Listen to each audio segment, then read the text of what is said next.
This channel does not promote any violent, harmful, or illegal activities. All content provided by this channel is meant for an educational purpose only.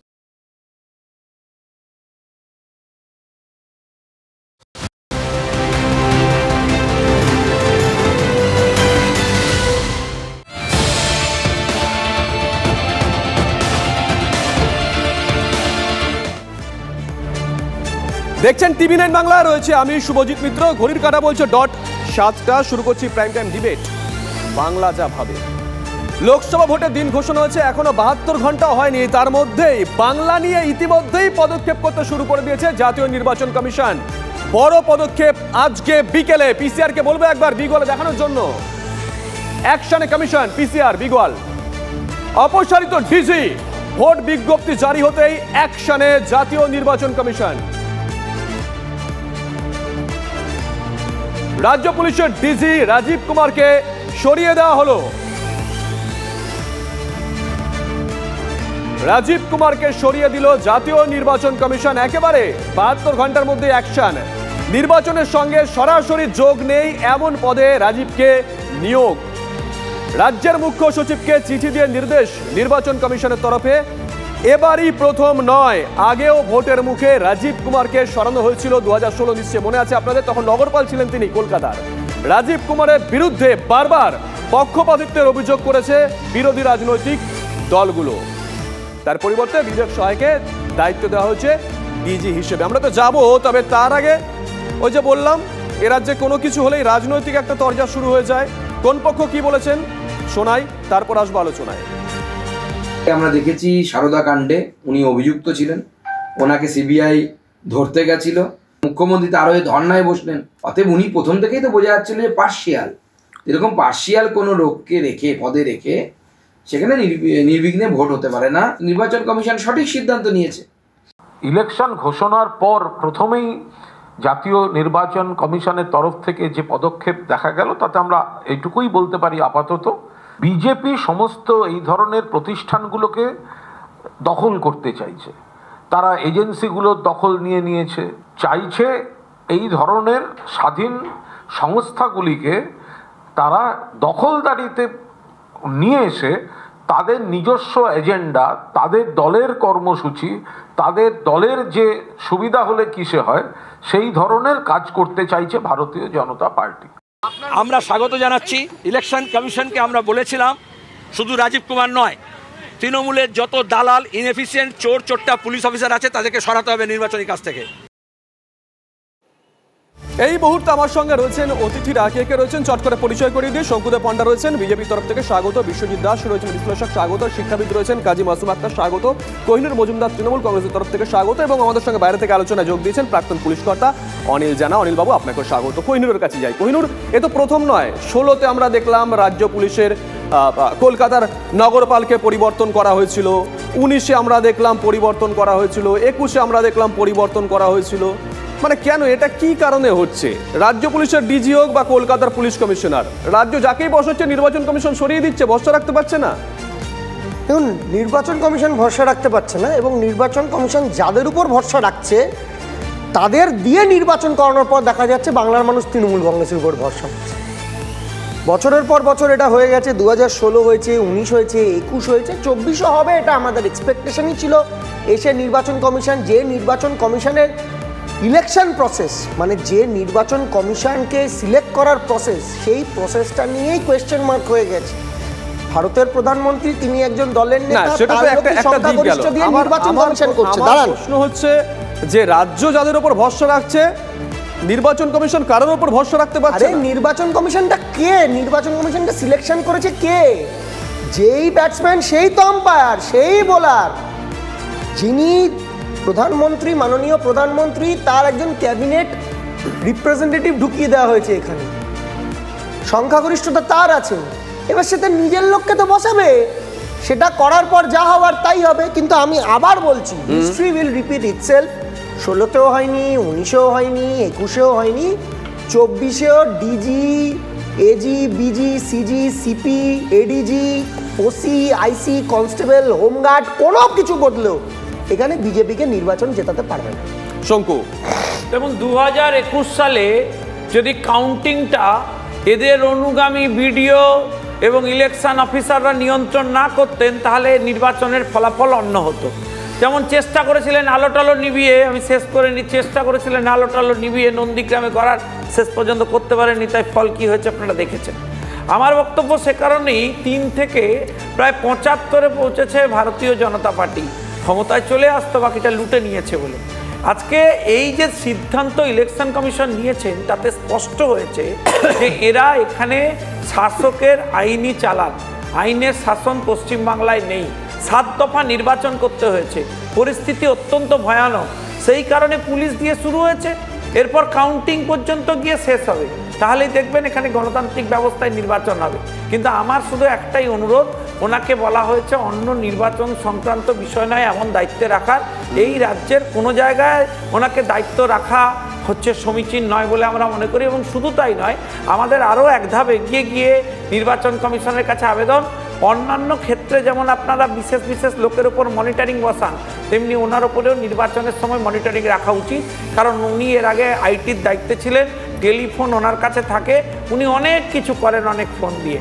ফলে অবিলম্বে গণতান্ত্রিক প্রক্রিয়ায় নির্বাচন করতে হলে ওনাকে মনিটরিংয়ে নিতে হবে ইলেকশন কমিশন। বেশ, বিশ্বজিৎ বাবুর কাছে একটু যাই। বিশ্বজিৎ বাবু, পুলিশের উর্দিতে মাঝে মধ্যেই তো রাজনীতির রং লেগেছে এমন অভিযোগ ওঠে। একজন প্রাক্তন আইপিএস প্রকাশ সিং, তিনি সুপ্রিম কোর্টের দ্বারস্থ হয়েছিলেন একটা সময়, এবং 2006 সুপ্রিম কোর্ট একগুচ্ছ নির্দেশ দিয়েছিল, তার মধ্যে একটা ছিল পুলিশের ডিজি পদে 2 বছরের মেয়াদ বেঁধে দেওয়া। সুপ্রিম কোর্টের ধারণা ছিল এতে রাজ্য পুলিশের, যে কোনো রাজ্যের আর কি, পুলিশের ডিজি স্বাধীনভাবে কাজ করতে পারবেন।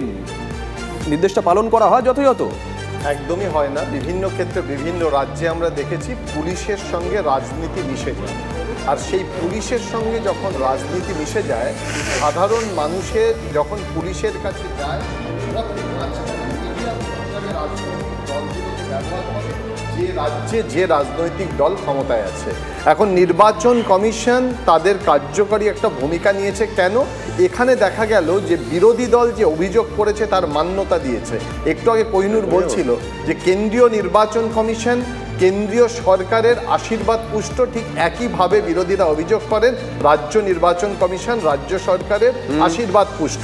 ঠিক সেই জায়গা থেকে এই যে বার্তা দেওয়া হলো ডিজিকে পাল্টে দেওয়া মানে, কাজে না রাখা মানে, যে অভিযোগটা বারবার করছে সাধারণ মানুষ ভোট দেওয়ার ক্ষেত্রে আশ্বাস তৈরি করা, সমস্ত স্তরের আস্তে আস্তে নিচু তলার মানুষের কাছে এবং পুলিশ প্রশাসনের কাছে বার্তা দেওয়া হচ্ছে যে নিরপেক্ষতাই প্রধান কাম্য নির্বাচনে। কিন্তু প্রশ্ন যে নতুন ডিজি হলো, তিনি নিরপেক্ষতা অনুযায়ী কাজ করতে পারবেন তো? নির্বাচন শুধুমাত্র ডিজির উপরে ডিপেন্ড করে না, এই প্রশ্ন থেকে যাচ্ছে। শতরূপ ঘোষ আমাদের সঙ্গে আলোচনা যোগ দিয়েছেন, সিপিএম নেতা। শতরূপ, স্বাগত। কাজী মাসুম আক্তার, আপনার কাছে একটু যাই। যে প্রশ্নটা আমি বিশ্বজিৎবাবুকে করেছিলাম, 2006 সাল সুপ্রিম কোর্টের একটা নির্দেশ, সেটা কেন পালন করা হয় না? আমি গোটা দেশের বিভিন্ন রাজ্যের কথা বলছি। দেখুন, আমি পরিষ্কার করে বলতে চাই, রাজ্য পুলিশ তার উপরে অনাস্থার কারণটা কি? রাজীব কুমারের কথা বলছেন, উনি ডিজি হয়েছেন, এটাই তো বিষয়। ওই রকম একটা ব্যক্তি যাকে সিবিআই ধরতে আসে তাকেই ডিজি করতে হবে? তার দক্ষতা তো কারোর কোনো দক্ষতা থাকলে ধরতে আসে। আচ্ছা, সিবিআইকে আহ্বান করে দক্ষতা বুঝি। আচ্ছা, একটা কথা বলি, কেন কেন্দ্র সরকার বাংলাকে নিয়ে এত ভাবছে? এইটার একটু সুলুক সন্ধান করা দরকার। রাজ্যে প্রথম করে 1 নম্বর হয়েছে বাংলায় কিসে? ভোট লুটে, বিশৃঙ্খলায়, খুনে, জখমে এবং চিবিয়ে খাওয়াতে। এখানে গণতন্ত্রকে গিলেও খায়, চিবিয়েও খায়। ব্যালট বক্স পুকুরে থাকে, যেটা গোটা ভারতবর্ষে 1 নম্বরে আছে। তো সেই 1 নম্বরে এই ঘটনা ঘটতে পুলিশের মদত না থাকলে এই ঘটনা ঘটতে পারে না। তাই পুলিশের যিনি মাথা, যাকে সিবিআই খোঁজে, তাকে একটু নির্বাচন কমিশনে খুঁজেছেন, এইটুকু ব্যাপার। বিশ্বজিৎ বাবু যে কথাটা বললেন যে একজনকে সরানো হয়েছে, তারপরেও শান্তিপূর্ণ নির্বাচন হবে কিনা তার একটা সন্দেহ আছে। তার বদলে যাকে পাঠানো হচ্ছে 3 জনের মধ্যে একজন যাকে সিলেক্ট করা হচ্ছে, বলে তোদের পড়া সবচেয়ে ভালো ছেলে কে রে, বলে যে গাছ উঠে ধেই দিয়ে করে নাচের মদ খাচ্ছে। 3 জনের নাম গেছে, 3 জনের মধ্যে 3টেই যদি অপদার্থ হয়, পদার্থ কোথায় খুঁজে পাওয়া যাবে? উপায় নেই, আইন আসবো। অনিল জানা আমাদের সঙ্গে রয়েছেন, প্রাক্তন পুলিশ কর্তা। অনিল বাবু, গতকাল আমরা দিনভর দেখিয়েছি একজন কিছুদিন আগে পর্যন্ত পুলিশ কর্তা ছিলেন, একেবারে শীর্ষ স্তরের পুলিশ কর্তা ছিলেন। আজকে তিনি তৃণমূল কংগ্রেসের প্রার্থী হয়েছেন মালদায়। তিনি বলছেন নির্বাচন কমিশনকে বসিয়ে রাখতে হবে, তিনি বলছেন কেন্দ্রীয় বাহিনীর বিরুদ্ধে কথা। আমি জানি না তিনি যখন কাজ করতেন তখন নির্বাচন কমিশনকে বসিয়ে রাখতেন কিনা? অনিল বাবু, কালকে একটি চ্যানেলে একজন বলছিলেন, ওই প্রাক্তন মহামান্য বিচারপতি অভিজিৎ গঙ্গোপাধ্যায়ের বিজেপিতে জয়েন করা নিয়ে অনেক কিছু বলছিলেন। তাহলে যখন আইপিএস অফিসাররা রিটায়ারমেন্টের 3 মাস আগে বা 4 মাস আগে এসে আপনাদের দলে যোগ করে এমএলএ হন, তাহলে তাদের সম্বন্ধে তো সেই কথা উঠতে পারে, তারাও যখন কাজ করেছিলেন তখন তো নিরপেক্ষভাবে করেননি, পাবলিক সার্ভেন্ট না হয় পার্টি সার্ভেন্ট হয়েই কাজ করেছেন, তাহলে সেটাও তো ধরে নেওয়া যেতে পারে। আজকে যদি একজন প্রাক্তন বিচারপতি সম্বন্ধে এই কথা বলা যায় যে উনি করেছেন, আর আমি 1978 থেকে 2011 মে অবধি ইলেকশন ডিউটি করছি বিভিন্ন স্তরে। যারা জানেন না তারা বলছেন এই যে ডিজি সাহেবকে সরানো নিয়ে, এটাই ইলেকশন কমিশনের নর্মস, যে একবার যার ওপর স্টিগমা লেগে যাবে, যাকে রিমুভ করবেন তার অফিস থেকে, তাকে প্রত্যেকটা ইলেকশনের আগেই তাকে সরানো হয়। এবং শুধু এই লেভেলে হয়নি, কেন আজকে যে মাননীয় রাজীব কুমার আইপিএস যে ওনাকে সরানো হয়েছে ডিজি সাহেবকে, এটা কার কর্মফলের জন্য? ওনার গায়ে যে স্টিগমাটা লেগেছে তো কার জন্য, সে তো সবাই জানি।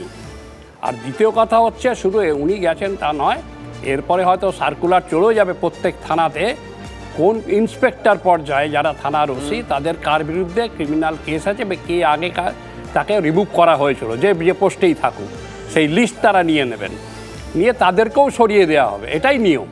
সে যে র্যাঙ্কে, ইন্সপেক্টর র্যাঙ্ক অবধি আমরা জানি, থানার ওসি অবধি তাদের সরিয়ে দেওয়া হয়, পরে গভর্নমেন্ট ইচ্ছা করলে তাদের আবার নিয়ে আসতে পারেন ইলেকশন প্রসেস শেষ হয়ে গেলে। না, সেটা তো আমরা দেখেছিলাম। সৌমেন মিত্রকে আনা হয়েছিল 2016 সালে, সৌমেন মিত্রর মেয়াদ ছিল যতদূর আমি যদি ভুল না করি তাহলে সম্ভবত যেদিনকে রেজাল্ট আউট হলো তার পরের দিন বা তার পরের দিন পর্যন্ত, তারপর সৌমেন বাবুকে সরিয়ে দেওয়া হলো, রাজীব কুমারকে পুনরায় কলকাতার নগরপাল করা হয়েছিল, সৌমেন বাবুকে পরে করা হয়েছিল, অবসরে কয়েকদিন আগে করা হয়েছিল তাকে নগরপাল। শতরূপের কাছে একটু যাই। শতরূপ, আমরা দেখলাম শুরুতেই যে বক্তব্য দেখিয়েছিলাম, মোহাম্মদ সেলিম তিনি বলছেন যে স্বাগত জানিয়েছেন এবং তিনি বলছেন যে আরও অনেকে রয়েছে। কোহিনূর যে কথা বললো তাতে কি আসে যায়, কে সরলো কে গেল? সত্যি তো 2016 সালে আমরা দেখেছিলাম রাজীব কুমারকে সরিয়ে দেওয়া হয়েছিল, তারপরে আপনারা বিরোধী রাজনৈতিক দলের মর্যাদা পর্যন্ত বিধানসভায় ধরে রাখতে পারেননি। হ্যাঁ, সেটা রাজনৈতিক দলের মর্যাদা ছিল সেটা না, কিন্তু হেরে যাওয়ার আগে পর্যন্ত সবাই নিচের জেতার গল্প শোনাতে পারে, যে কোহিনূরের শোনাচ্ছে তাদের কোনো দোষের কিছু নেই। তবে আমি একটা কথা বলছি, আমিও আস্তে আস্তে কোহিনূরের কথা শুনছিলাম, ওই যে ইলেকশন কমিশন নিয়ে বলছিল না, সেন্ট্রাল ইলেকশন কমিশন, আমার ঠিক কথা বলছিল, যেরকমভাবে বিজেপি সেন্ট্রাল ইলেকশন কমিশনের নিয়োগ করেছে বা ইলেকশন কমিশন তৈরি করেছে তাই নিয়ে সবাই সমালোচনা করছে। কোহিনূরের সমালোচনা একদম ন্যায্য, কিন্তু খালি কোহিনূরকে মনে করাই, ভাই তোমার পিসি বা দিদি কি বলো জানি না, তিনি রাজ্যের যে ইলেকশন কমিশনার নিয়োগ করেছেন, পঞ্চায়েত ভোটে হাইকোর্ট রায় দেওয়ার পরে হাইকোর্টের সেই রায়কে মানতে অস্বীকার করেন এবং সেন্ট্রাল ফোর্স ডিপ্লয় করেন না। পঞ্চায়েত ভোট হয়ে যাওয়ার পরে সেই তোমার পিসির নিয়োগ করা ইলেকশন কমিশনার হাইকোর্টে গিয়ে কান ধরে বলে এসছে, আপনার রায় যদি আমি ইমপ্লিমেন্ট না করে থাকি, আমার যদি ভুল হয়ে থাকে, দয়া করে আমাকে ক্ষমা করে দিন। সুতরাং এই কমিশনের নিরপেক্ষতার কথা তোমরা যত কম বলো তত ভালো। এবার আমি তোমার একটা কথা বলে শুনছি, তোমার জাস্ট খুব সংক্ষেপে বলছি, দেখো এটা ডেফিনেটলি রাজীব কুমারকে সরানো উচিত।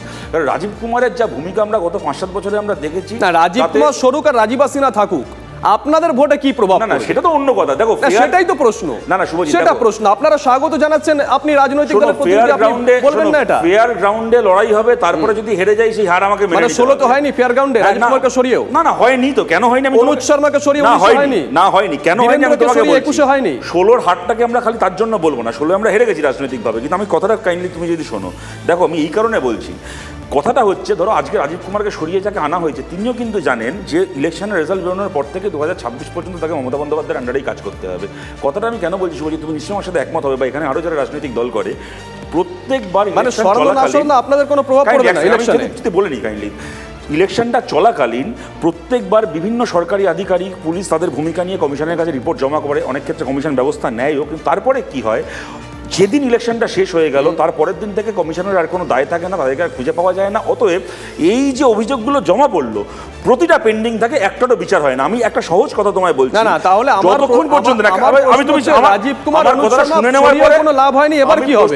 লাভ হবে নিয়ে বলছি না, আমি আমার কথাটা কাইন্ডলি শোনো, তুমি যদি দ্বিমত হও আপনি অন্যদিকে চলে যাচ্ছেন, আমার সরাসরি আমি অন্যদিকে যাচ্ছি, শুনলেই বুঝতে পারে। আমি তোমায় বলছি, রাজীব কুমার হতে পারে কি যে কোনো সরকারি আধিকারিক হতে পারে, তোমার যদি ভূমিকা আজকে আইনের বাইরে হয়, কোনো একটা দলের দলদাসত্ব করো, খালি ইলেকশন শেষ হয়ে যাওয়া পর্যন্ত নয়, এই তদন্ত শেষ হওয়া পর্যন্ত ইলেকশন কমিশন এটাকে বেশ নজর থাকবে আমাদের, নজর থাকবে।